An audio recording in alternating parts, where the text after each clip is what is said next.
एक समय की बात है। एक जतनपुर नाम के गांव में बागेश्वर नाम का गरीब किसान रहता था। उनके घर में उनकी पत्नी कोमल और उनके 16 साल का लड़का एक साथ रहते थे। बागेश्वर को सिर्फ खेती करने आती थी। उसके अलावा उसने कोई और काम नहीं सीखा था। सही समय पर बारिश न होने की वजह से उसके खेत में फसल ही नहीं होते थे, जिसके कारण परिवार चलाना बहुत कठिन हो रहा था।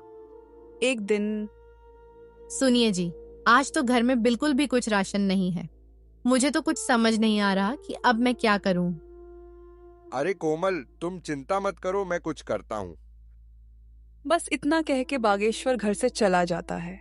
रास्ते में हे राम, ये कैसा समय आ गया है प्रभु। मेरे घर में राशन का एक दाना तक नहीं है। चलो, मैं और मेरी कोमल तो भूखे पेट रह लेंगे, लेकिन मेरे बेटे का क्या। मैंने तो केवल खेत में मेहनत करना सीखा है, लेकिन उसमें भी बारिश सही समय पे ना होने की वजह से खेत में फसल नहीं हुई। अब मेरे पास जमींदार से उधारी पैसे लेने के अलावा कोई दूसरा रास्ता नहीं है। बागेश्वर अपने गांव के जमींदार के पास जाता है। जमींदार हीरालाल बहुत शातिर और चालाक किस्म का इंसान है, जो हमेशा हर किसी को बेईमानी से लूटने के बारे में सोचता रहता है। अरे आवा आवा बाघेश्वर भैया, और बताओ कैसे आना हुआ है। क्या बताऊं जमींदार जी, बहुत खराब समय से गुजर रहा हूं। देखिए ना, अब बारिश समय से ना होने पर खेत की सारी फसलें बर्बाद हो चुकी हैं। घर में अनाज का एक दाना भी नहीं है, इसलिए आपसे कुछ पैसे उधार लेने आया हूं। अरे हाँ हाँ भैया, बोलो कितने रुपए चाहिए आपको। ऐसे समय में हम नहीं मदद करेंगे तो और कौन करेगा। बोलो बोलो, कितने दे दूं। आपका बहुत बहुत धन्यवाद जमींदार जी, लेकिन मैं ज्यादा पैसा उधार नहीं लेना चाहता, इसलिए आप ऐसा करें कि 1,500 रुपये दे दीजिए। अरे भैया, ये कैसन बात कर रहे हो। भला 10 से 12 हजार रुपए तो लो। क्या पता आगे चल के कब बरसात होगी और कब समय बदले। जमींदार मन में सोचने लगता है। अरे ससुरा, तुम लोग इतना कम कम पैसा लोगे तो मैं कैसे कमाऊंगा। ज्यादा लोगे तभी है ना, हमें ज्यादा ब्याज मिलेगा। यहाँ बागेश्वर भी सोचने लगा। आखिर अब मैं क्या करूं। वैसे ये कह तो ठीक ही रहे हैं, पता नहीं कब भगवान की हम जैसों पर दया होगी। एक काम करता हूं, 10,000 ले लेता हूं। अच्छा ठीक है, तो जमींदार भाई 10,000 पे कितना तक ब्याज लेंगे आप। देखो बाघेश्वर भैया, 10,000 के 10% प्रति महीना। लेकिन आप तो अपने ही आदमी हैं, आपस में क्या धंधा करें। चलो आप 8% दे देना। हे भगवान, 8% प्रति महीना तो हमारे लिए बहुत ही ज्यादा ब्याज है। ले तो लेंगे, लेकिन चुकाएंगे कैसे। अगर नहीं लूंगा तो मेरा बेटा नकुल भूखा ही रहेगा। चलो ले ही लेता हूं। अगर भगवान की यही मर्जी है तो यही सही। अरे बाघेश्वर भैया, क्या हुआ, क्या सोच रहे हैं। ब्याज के बारे में तो नहीं सोच रहे हैं। हाँ जमींदार भाई, इतना ब्याज कैसे। अरे कोनो चिंता की बात नहीं है। देखिए आप तो अपने हैं, आराम से चुकाइएगा। कहिए क्या कहते हैं। अच्छा ठीक है, दे दीजिए। बागेश्वर उस जमींदार से 10,000 रुपए उधार लेके चला जाता है।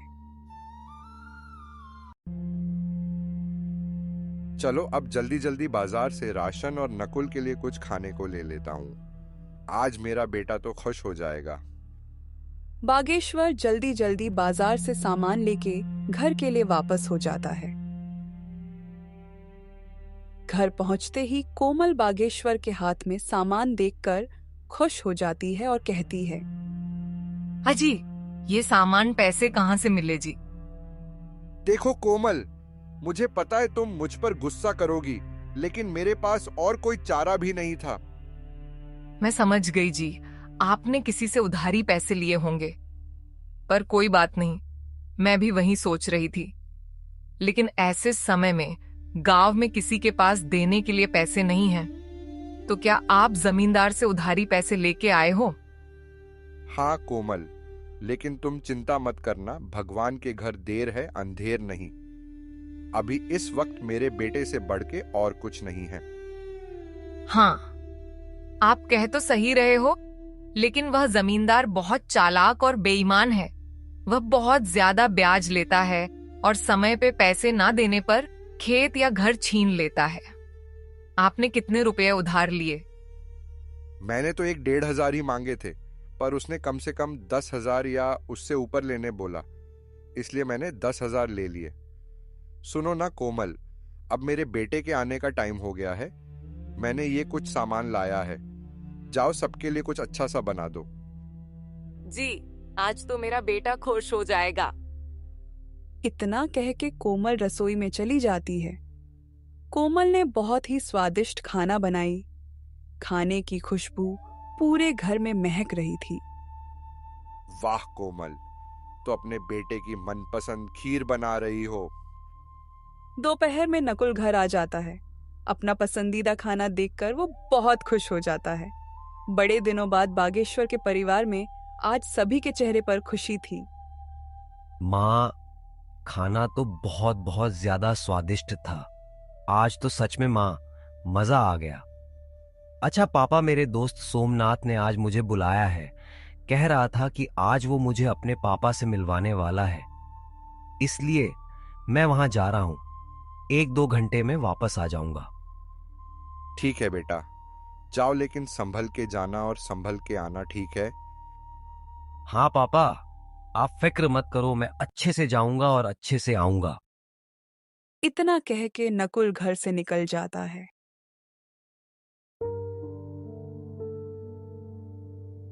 भगवान, मैं जानता हूं कि हमारे खेत में थोड़ा भी फसल नहीं हुआ है और मेरे पिताजी सिर्फ मेरे लिए पैसों का इंतजाम किए हैं। भगवान जी, कृपया कुछ ऐसा कीजिए कि मैं अपने माता पिता की चिंता दूर कर सकूं। नकुल भगवान से प्रार्थना करते हुए अपने दोस्त सोमनाथ के घर पहुंचा। दरवाजे पर उसका दोस्त उसका इंतजार कर रहा था। अरे नकुल, तू आ गया। आजा, अंदर आजा। चल, मेरे पिताजी तुझसे मिलने के लिए कब से इंतजार कर रहे हैं। सोमनाथ, पर तेरे पिताजी मुझसे क्यों मिलना चाहते हैं? वो तू पिताजी से ही पूछ लेना। सोमनाथ का घर काफी बड़ा और सुंदर था। उसके घर में उसके माता और पिताजी रहते थे। सोमनाथ अपने पिताजी से अपने दोस्त नकुल के बारे में बताया था कि उसके पिताजी बहुत कड़ी मेहनत करते हैं, खेत में घंटों काम करते हैं, लेकिन पैसे की वजह से परिवार में बहुत टेंशन है। आओ बेटे नकुल, कैसे हो? नमस्ते अंकल जी। नमस्ते आंटी जी। मैं ठीक हूं, आप सभी कैसे हैं? खुश रहो बेटा, हम सब भी बहुत अच्छे हैं। जगदीश, नकुल 9-10 मिनट ऐसे ही उसके और उसके माता पिताजी के बारे में बातें करते हैं और फिर बेटा नकुल, तुम तो बहुत स्मार्ट लड़के निकले। बेटा, कल से तुम दोपहर में स्कूल से आके खाना खा के यहाँ चले आना। जी अंकल, मैं आ तो जाऊं, लेकिन घर पर भी थोड़े बहुत काम होते हैं। देखो बेटे नकुल, पहले तो तुम ये टेंशन वेंशन छोड़ो। हाँ, एक काम करना, नहीं रहने दो। कल मैं खुद ही तुम्हारे घर आऊंगा। तुम्हारे घर तुम्हारे पिताजी से भी मिल लूंगा और तुमसे भी, ठीक है? जी अंकल, ठीक है। अच्छा, तो मैं अब चलता हूं। ठीक है बेटा, ध्यान से संभल के जाना। जी अंकल, मैं एकदम संभल के जाऊंगा। उतने में सोमनाथ की मम्मी बोली, बेटा नकुल, ये लेते जाओ, घर पे खा लेना। नहीं आंटी, इसे मैं नहीं ले सकता। अरे बेटा, ले लो। देखो तुम्हारी ममता आंटी ने कितने प्यार से दिया है। नकुल वह थैली ले लेता है, पर उसे समझ नहीं आता कि सोमनाथ के पिताजी उसके पिताजी से क्यों मिलना चाहते हैं। जगदीश अंकल तो बहुत अच्छे हैं, उन्होंने मुझसे कितने प्यार से बात किए, और आंटी भी बहुत अच्छी हैं, उन्होंने मेरा कितना ख्याल रखा, पर वो मेरे पिताजी से क्यों मिलना चाहते हैं। यही सब सोचते हुए नकुल घर पहुंचा और उसने सोमनाथ के माता और पिताजी के बारे में बताया। देखो कोमल, हमारे नकुल को कितना अच्छा दोस्त मिला है। चलो बेटा, ठीक है, तो कल आएंगे सोमनाथ के पिताजी। हाँ पिताजी।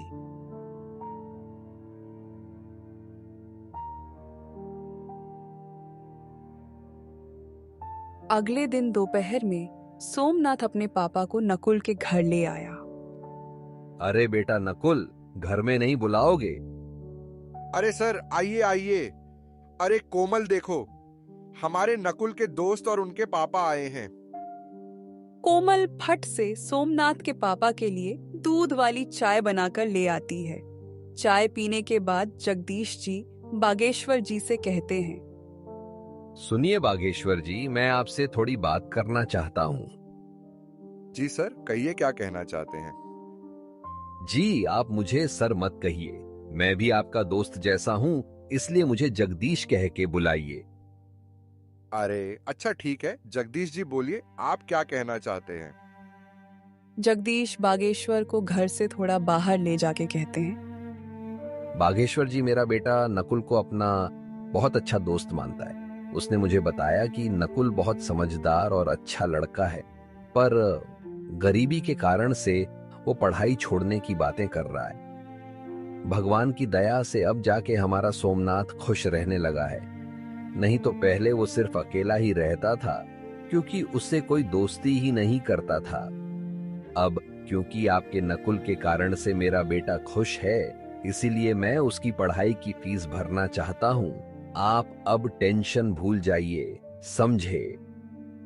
बागेश्वर की आंखों में आंसू आ जाते हैं। आपका बहुत बहुत धन्यवाद जगदीश जी, आपने मेरी चिंता दूर कर दी। बस उस दिन से नकुल की पढ़ाई की चिंता दूर हुई। अब नकुल सोमनाथ के घर खेलने जाने लगा था। ऐसे ही एक दिन सोमनाथ के पापा कहते हैं, नकुल, सोमनाथ बेटा यहां आओ। वह दोनों जगदीश के पास जाते हैं। बेटा तुम दोनों बताओ, तुम में से कौन शेयर मार्केट के बारे में जानता है? नकुल बेटा, पहले तुम बताओ। अंकल, मैं इसके बारे में पहली बार सुन रहा हूँ, ये क्या होता है? और पापा, मैं बस इतना जानता हूं कि शेयर मार्केट में शेयर खरीदा और बेचा जाता है। अच्छा सुनो, अब कल से तुम दोनों मेरे साथ आधा घंटा बैठोगे। मैं तुम दोनों को अब कुछ सिखाना चाहता हूं। ये सब के बारे में नकुल को जरा भी समझ नहीं आता है, लेकिन उसको जानने की बहुत इच्छा थी। तो उसने सोमनाथ के फोन पर गूगल सर्च किया, तो जो उसने देखा वो देख के चौंक गया। और फिर अगले दिन अंकल, मैंने गूगल पर सर्च किया था कि शेयर मार्केट क्या है। क्या सच है अंकल कि हम वहां से पैसे कमा सकते हैं? बेटा नकुल, ये बिल्कुल सच है कि कोई भी शेयर बाजार से पैसा कमा सकता है। पैसा क्या, बहुत बहुत पैसा कमा सकता है। लेकिन बेटा, चीजें दिखने में जितनी आसान होती हैं, असल में उससे कई ज्यादा मुश्किल होती है। अंकल, मैं कुछ समझ नहीं पाया, आप क्या कह रहे हैं? मैं ऊपर वाले कमरे में जा रहा हूं, अपने दोस्त को लेकर वहीं आ जाओ, मैं अब सब कुछ वहीं बताऊंगा। ठीक है अंकल। उसके बाद 5 मिनट में नकुल और सोमनाथ ऊपर वाले कमरे में जाते हैं। वहां वो लोग देखते हैं कि एक बहुत बड़ा कंप्यूटर है, एक लैपटॉप है, एक टैबलेट पर बहुत सारे अलग अलग चार्ट खुले हैं। मिनट मिनट में लाल या हरी मोमबत्तियां बन रहे हैं। उन्हें ये सब कुछ समझ नहीं आता, लेकिन नकुल को इतना मालूम पड़ चुका था कि ये शेयर मार्केट कुछ तो है। वो दोनों जगदीश से पूछते हैं, पापा, ये क्या है? मैं आज तक नहीं जानता था कि आपके कार्यस्थल पर इतना बड़ा कंप्यूटर है। दरअसल आपका इतना बड़ा ट्रेडिंग सेटअप है। हाँ सोमनाथ, ये मेरा ट्रेडिंग सेटअप है, मैं यही काम करता हूं। लेकिन बेटा, तुम्हें कभी यहां आने की जिज्ञासा ही नहीं थी, इसलिए हमने भी तुम्हें कभी इस बारे में नहीं बताया। लेकिन अब तुम्हें देख के ऐसा लग रहा है कि तुम्हें ये सब बहुत पसंद आया है और शायद तुम इसके बारे में और जानना चाहते हो। हाँ अंकल, सिर्फ सोमनाथ ही नहीं, मैं भी बहुत उत्साहित हूँ शेयर बाजार के बारे में जानने के लिए। बिल्कुल बेटा नकुल, क्यों नहीं। मैं यही तो तुम्हें और सोमनाथ को बताना चाहता था कि शेयर बाजार की दुनिया बहुत बड़ी है। इसमें अगर महानता हासिल कर ली जाए तो उसकी जेब में हजारों लाखों में हमेशा रहे। अच्छा, तो तुम दोनों अब यहां से जाओ, नीचे खेलो। लेकिन हाँ, कल से मैं तुम दोनों को थोड़ा थोड़ा बाजार के बारे में बताना शुरू करूंगा। पापा, मुझे पता है कि अब मेरा दोस्त इसे सीखने के लिए बहुत उत्साहित है। अब उसका खेलने में मन नहीं लगेगा। उसका क्या, मेरा भी नहीं लगेगा, क्यों नकुल? हाँ अंकल, प्लीज अभी से सिखाना शुरू कर दीजिए ना। वैसे भी अभी कोई जरूरी काम नहीं है, तो हम फ्री ही हैं। बच्चों की अंदर की ये जिज्ञासा देखकर जगदीश मन ही मन खुश हो जाते हैं। लेकिन बेटा, इसे सिखाने के लिए मुझे सोचना पड़ेगा कि शुरुआत कैसे और कहां से करूं। इसलिए शुरुआत तो कल से ही होगी। लेकिन अब तुम दोनों इतना कह रहे हो तो थोड़ी बुनियादी बातें बता ही देता हूं। जगदीश जी उन्हें एक जगह बिठाते हैं और कहते हैं, बेटा सुनो, पहली बात अच्छे से समझो कि शेयर मार्केट क्या है, यानी इंग्लिश में व्हाट इज शेयर मार्केट। तो ये एक इंटरनेट पे ऐसा जगह होता है जहां दुनिया के हजारों लाखों कंपनियां एक जगह पर रजिस्टर्ड होती हैं। यहां सभी कैटेगरीज की कंपनियां होती हैं, टेक्नोलॉजी से लेके बैंक तक। यहाँ पे सामान जैसे कमोडिटी कहते हैं, जिनमें गोल्ड, सिल्वर, क्रूड ऑयल और भी चीजें होती हैं। बस उस दिन जगदीश जी नकुल सोमनाथ को बस यही कुछ बेसिक बातें बताते हैं। लेकिन नकुल रात में भी स्टॉक मार्केट के बारे में सोचने से खुद को नहीं रोक पाता। वो हमेशा सोचते रहता है कि हे भगवान, आपका और जगदीश चाचा का लाख लाख धन्यवाद। आखिरकार मुझे एक ऐसा चीज पता चल गया जहां से मैं अपने परिवार को इस गरीबी से बाहर निकाल सकता हूं। मैं अपनी जी जान लगा दूंगा इसे सीखने में। बस आप मेरा साथ मत छोड़िएगा। घर के एक कोने से नकुल की माँ कोमल देखती है और वो बागेश्वर से जाके कहती है, हाजी सुनिए। हाँ, क्या हुआ कोमल, क्या बात है? आज हमारा नकुल कुछ परेशान सा नहीं लग रहा? देखिए ना, कब से करवटें बदल रहा है। हाँ कोमल, तुम ठीक कहती हो, चलो जाके पूछते हैं। बागेश्वर और कोमल दोनों नकुल के पास जाके पूछते हैं, बेटा नकुल, ओ नकुल, क्या बात है बेटा? नींद नहीं आ रही, कोई बात है तो हमें बता सकता है। पापा मम्मी, मैं तो ये सोच रहा था कि आप लोगों को कैसा लगेगा जब मैं एक सफल आदमी बन जाऊंगा। हमारा भी एक अच्छा सा घर होगा। धत्त पगला, हम दोनों तो डर ही गए थे। बेटा, हम लोग बहुत खुश होंगे उस समय जब तुम एक सफल आदमी बन जाओगे, है ना कोमल? हाँ जी, बिल्कुल सही कह रहे हैं आप। हमारा नकुल सफल हो जाएगा तो कितना अच्छा होगा। मम्मी पापा, अब आप लोग भी जाइए और सो जाइए। और हाँ, चिंता बिल्कुल मत करना।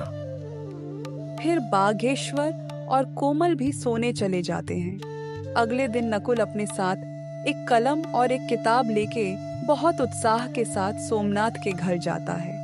दरवाजे पर उसका दोस्त उसकी राह देख रहा है। तेरा चेहरा देख के समझ आ रहा है कि तेरा मन आज सिर्फ शेयर मार्केट के बारे में सीखना चाहता है ना? हाँ सोमनाथ, अच्छा देर नहीं करते हैं, चल फटफट अंकल के पास जाते हैं। लेकिन वो दिख नहीं रहे, कहाँ हैं? अरे नकुल, थम जा यार। अच्छा चल, वो ऊपर के कमरे में हम दोनों का इंतजार कर रहे हैं। वो दोनों ऊपर के कमरे में जाते हैं। वहाँ जगदीश जी इनको सिखाने की तैयारी कर रहे थे। अरे बच्चों, तुम आ गए। आओ आओ, अब जल्दी जल्दी यहाँ बैठ जाओ। मैं आज तुम्हें कुछ एग्जाम्पल के साथ सिखाऊंगा कि रियलिटी में मैं मार्केट में कैसे ट्रेड करता हूँ। देखो बच्चों, मार्केट में आपको दो टाइप के लोग मिलेंगे। एक होता है बायर्स यानी खरीदने वाला, और दूसरा होता है सेलर्स यानी बेचने वाला। यहाँ एक खरीदता है तो दूसरा बेचता है। अब आगे सिखाने से पहले मैं तुमको 3 पिलर्स ऑफ सक्सेस बताना चाहता हूँ। क्या तुम दोनों में से कोई पॉइंट्स बता सकते हो? नकुल पहले हाथ ऊपर करता है और कहता है, हाँ अंकल, मैं जानता हूँ। वो 3 पॉइंट्स है, डिसिप्लिन, कंसिस्टेंसी और पंक्चुअलिटी। शाबाश बेटा, बहुत बढ़िया। अब मैं ये बताता हूँ कि तुम इस मार्केट में सक्सेसफुल बनने के लिए कैसे अप्लाई कर सकते हो। देखो बेटा, सबसे पहले डिसिप्लिन, जिसका मतलब होता है किसी भी काम का एक प्रॉपर स्ट्रक्चर होता है। तुम्हें उसके हिसाब से ही वो काम करना चाहिए। जैसे मार्केट में हर एक काम करने का सही तरीका होता है। अगर उसके हिसाब से काम किया जाए तो काम हमेशा सही होता है। उतने में सोमनाथ कहता है, पापा, आगे का 2 पॉइंट्स मैं बताऊं? बिल्कुल बेटा, बताओ। पापा, कंसिस्टेंसी का मतलब होता है किसी भी काम में कंसिस्टेंट रहना, और लास्ट पॉइंट है पंक्चुअलिटी, जिसका मतलब होता है टाइम टू टाइम, यानी समय पे हर काम हो जाना चाहिए।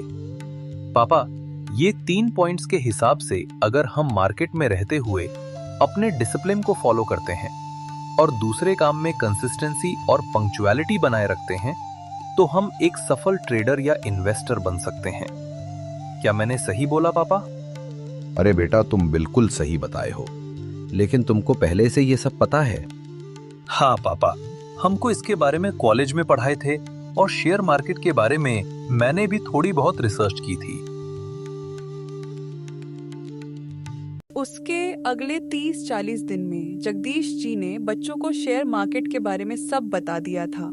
जैसे मार्केट में कब खरीदना है, कब बेचना है, ट्रेड कैसे लेते हैं और बाकी के चीजें। एक दिन सुबह में सोमनाथ और नकुल एक साथ कुछ बातें कर रहे होते हैं। उतने में जगदीश जी उन्हें बुलाते हैं। बेटा सोमनाथ और नकुल, मेरे साथ ऊपर आओ। वो दोनों उनके साथ ऊपर जाते हैं और फिर उन्होंने कहा, आज तक तुम दोनों ने बहुत कुछ सीखा है और उसको पूरे डिसिप्लिन, कंसिस्टेंसी और पंक्चुअलिटी होके पेपर ट्रेडिंग में प्रैक्टिस भी की है।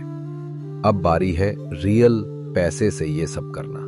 आज मैं तुम दोनों का डीमैट अकाउंट बनाऊंगा और तुम दोनों के डीमैट अकाउंट में 2-2 लाख का कैपिटल डिपॉजिट करूंगा। तुम्हें उसका इस्तेमाल करके अपना कैपिटल बड़ा बनाना है। लेकिन बेटा, कहीं पे भी अपने पैसे को इन्वेस्ट या ट्रेड करने से पहले अपने रिस्क को मैनेज करना, फिर आगे स्टेप लेना। उस दिन से नकुल और सोमनाथ दोनों ने मार्केट में पैसे से काम चालू किया। शुरुआत में दोनों ने डर डर के कैपिटल को यूज किया, लेकिन कुछ ही हफ्तों में वे कॉन्फिडेंट हो गए।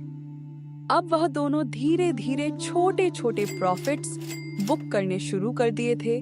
लेकिन एक दिन, यार ये पेनी स्टॉक में पैसा इन्वेस्ट करूं या नहीं? सिर्फ 2 रुपए का एक शेयर है, मैं आराम से 30,000 शेयर खरीद सकता हूं। 1-2 रुपए भी बढ़ गया तो बहुत अच्छा प्रॉफिट होगा। यहाँ नकुल ने गलती की। उसने कंपनी के बारे में रिसर्च नहीं किया। उसने सिर्फ प्रॉफिट को देखा और लालच में उसने वो शेयर खरीदे ली। खराब किस्मत से उस स्टॉक की कीमत 1.5 रुपए से गिर गई। हे भगवान, ये मैंने क्या किया? ये कैसे हो गया? मुझे ऐसा नहीं करना चाहिए था। मैंने अपने रिस्क मैनेजमेंट पर ध्यान नहीं दिया, डिसिप्लिन को फॉलो नहीं किया। 45,000 का नुकसान। अब मैं क्या करूं? उतने में गांव का जमींदार हीरालाल अपने आदमी के साथ आ जाता है। कवन दिशा में गया ललुआ का घरवा, कवन दिशा में? अरे मालिक, वो दिशा में है। हीरालाल बागेश्वर के घर के सामने आके कहता है, अरे ओ बागेश्वर भैया, अरे कहवा बाड़ा हो, तनिक बाहर निकलिए महाराज। अरे कोमल, लगता है जमींदार अपने पैसे लेने आया है। तुम यहीं रुको, मैं देख के आता हूँ। बागेश्वर घर से बाहर आता है। अरे जमींदार जी, नमस्कार। अरे भैया नमस्कार नमस्कार। बागेश्वर भैया, हम कह रहे थे कि पैसवा कब दीजिएगा? अभी भी 4,000 ब्याज सहित बचा है, याद है कि भुला गए? नहीं नहीं जमींदार जी, भूले नहीं हैं। बस इस वक्त घर में परिस्थिति कुछ ठीक नहीं चल रही। मुझे 1-2 महीने का और समय दे दीजिए, मैं आपके बचे हुए पैसे ब्याज के साथ चुका दूंगा। देखिए बागेश्वर भैया जी, आपको समय चाहिए तो ले लीजिए, लेकिन आज से उस पे 25% ब्याज लगेगा, समझ गए? उतने में नकुल की आंख खुली। उसने माँ से पूछा, माँ, ये शोर कैसी है? बेटा, 1.5 साल पहले तुम्हारे पापा उस जमींदार से पैसे लिए थे। हमें कुछ पैसे अभी देने बाकी है, वो वही मांगने आया है। नकुल घर से बाहर आता है और जमींदार से कहता है, प्रणाम जमींदार जी। अरे खुश रहा बचवा, हमेशा सम्मानित जीवन जियोगे तुम। तनिक अपने पिताजी से कहिए हमरा पैसा लौटा दे जल्दी से। नकुल अपनी जेब से मोबाइल निकालता है और कहता है, कहिए जमींदार जी, आपके ब्याज सहित कितने रुपए हुए हैं? हाँ बबुआ, तुम दोगे का बताओ। हाँ कहिए, कितने हुए? ए जी सुनो, हमको जरा डायरिया दो, जरा चेक ना करना पड़ेगा। जमींदार डायरी में देखता है और कहता है, देखा बबुआ, आपके 4,000 रुपया पर 8% ब्याज के साथ 1.5 साल का होता है, सिर्फ 4,576 रुपया। आप अकाउंट नंबर बोलिए, मैं अभी पूरे पैसे आपके अकाउंट में ट्रांसफर कर देता हूँ। हीरालाल अपना अकाउंट नंबर बताता है। नकुल ब्याज सहित पूरे पैसे उसके अकाउंट में ट्रांसफर कर देता है। मैसेज आने के बाद जमींदार वहां से चला जाता है, लेकिन यहाँ बागेश्वर को समझ नहीं आ रहा था कि नकुल के पास पैसे कहाँ से आए। तो उसने नकुल से पूछा, ए नकुल बेटा, ये तुम कैसे किए? हमारा मतलब है कि तुम्हारे पास इतने पैसे कहाँ से आए? इतने में कोमल कहती है, अरे क्या हुआ जी? मम्मी पापा, देखिए आप दोनों शांत हो जाइए। अब आपका लड़का इंटरनेट की मदद से पैसे कमा रहा है, बस वहीं से कुछ पैसे बचा कर रखे थे तो वही दे दिए, समझे पिताजी? अब आप बस चिंता मुक्त हो जाइए। ये तुम क्या कह रहे हो? ऐसा भी भला होता है क्या? इंटरनेट से कैसे कोई पैसा कमा सकता है? पापा, जगदीश अंकल मुझे और सोमनाथ, हम दोनों को शेयर मार्केट में काम कैसे करते हैं सिखाए थे। बस मम्मी पापा वहीं से हम थोड़े बहुत पैसे कमा रहे हैं। लेकिन अब आप लोग अपने सपने सजाने शुरू कर दीजिए, क्योंकि अब हमारा भी समय बदलने वाला है। ये सुन के कोमल और बागेश्वर दोनों ही बहुत खुश होते हैं। अगले दिन जब नकुल जगदीश जी से मिला तो उसने बहुत ही नरम आवाज में उनसे कहा। उसकी आंखों में थोड़े बहुत आंसू भी थे। अरे नकुल बेटे, इसमें कोई बड़ी बात नहीं बेटा, ऐसा होता रहता है। लेकिन जब तुम अपने आप पर कंट्रोल रखोगे, वो 3 पॉइंट्स को जितना फॉलो करोगे, तुमसे ये सभी गलतियां उतनी ही कम होंगी और तुम्हारा पोर्टफोलियो उतना ही बड़ा होगा, समझे ना बेटा? इसलिए अब ये सब भूल जाओ, ठीक है? और जितने पैसे बचे हैं उतने से ही फिर शुरुआत करो। ऐसा सुनने के बाद नकुल को थोड़ा अच्छा लगता है और वो उस दिन से कहीं भी अपने पैसे को इन्वेस्ट या ट्रेड करने से पहले बहुत अच्छी तरह से सोचता है। ऐसे करते करते 6 महीने बीत जाते हैं। अब सोमनाथ का 2 लाख रुपया अब 9 लाख और नकुल का 2 लाख 7.5 लाख बन चुके थे। एक दिन रात में नकुल ऐसे ही न्यूज पढ़ रहा था, तभी उसने एक बिटकॉइन के बारे में आर्टिकल पढ़ा और फिर वो सोचने लगता है। ये आर्टिकल पढ़ने के बाद मार्केट में बिटकॉइन का दाम गिरेगा और बहुत से लोग जिनके पास पहले से बिटकॉइन होंगे वो बेचेंगे, जिसके कारण से बिटकॉइन का वैल्यू बहुत कम हो जाएगा। अभी एक बिटकॉइन का वैल्यू 19,500 रुपए है। चलो, जैसा होगा हम उस हिसाब से रिस्क को मैनेज करते हुए काम करेंगे। चलो, अभी सो जाता हूं। अगले दिन सुबह में, सुनो माँ, मैं सोमनाथ के यहाँ जा रहा हूँ। सुनो बेटा, वही टेबल पर मैंने खीर डब्बे में पैक करके रखे हैं, अपने दोस्त के लिए लेते जाना। जी मम्मी, मैं ले जा रहा हूँ। और हाँ, संभल के जाऊंगा और संभल के वापस आ जाऊंगा। उस दिन वो सोमनाथ और जगदीश जी से उस समाचार के बारे में बात करता है और फिर जगदीश जी कहते हैं, बेटा नकुल, मुझे अच्छा लगा कि तुम अब सोचने के बाद डिसीजन लेते हो। देखो बेटा, तुम्हें जो सही लगे वैसा ही करना। उसी दिन शाम को ये न्यूज का असर मार्केट पर दिखने लगता है। सभी लोग पैनिक में अपने बिटकॉइन बेचने लगे हैं। रात में करीब 10 बजे के आसपास उसकी कीमत 68% से गिर गई। अब एक बिटकॉइन की कीमत 6,240 रुपए थी। नकुल ने पिछले कुछ महीनों से छोटे छोटे प्रॉफिट बुक किए थे।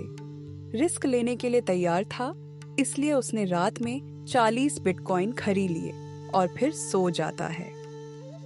अगले दिन वो अपने पापा के साथ खेत में काम करने जाता है। वहाँ वो उनके साथ काम करता है। वो भविष्य के बारे में सोचने लगता है, कैसे वो अपने गांव के किसानों की मदद कर सकता है। 3.25 महीने बीत जाते हैं और फिर एक दिन 2-3 महीने बीत चुके हैं। जरा बिटकॉइन देख लूं कैसा चल रहा है। वो देखकर चौंक जाता है। उसने देखा कि एक बिटकॉइन का दाम पिछले 1 महीने में जहाज जैसा ऊपर उठा है। उस दिन एक बिटकॉइन की कीमत 3.5 लाख रुपए थी। 40 बिटकॉइन के हिसाब से 1,40,00,000 का प्रॉफिट दिख रहा था। वो अपने मम्मी पापा का आशीर्वाद लेता है, लेकिन उनसे कुछ बताता नहीं है कि क्या हुआ है। जैसे ही वो जगदीश जी से मिलता है, वो और सोमनाथ समझ जाते हैं। नकुल, मैं और पापा समझ गए। तेरे चेहरे की खुशी देख के बता सकता हूँ कि बड़ा प्रॉफिट बुक किया है।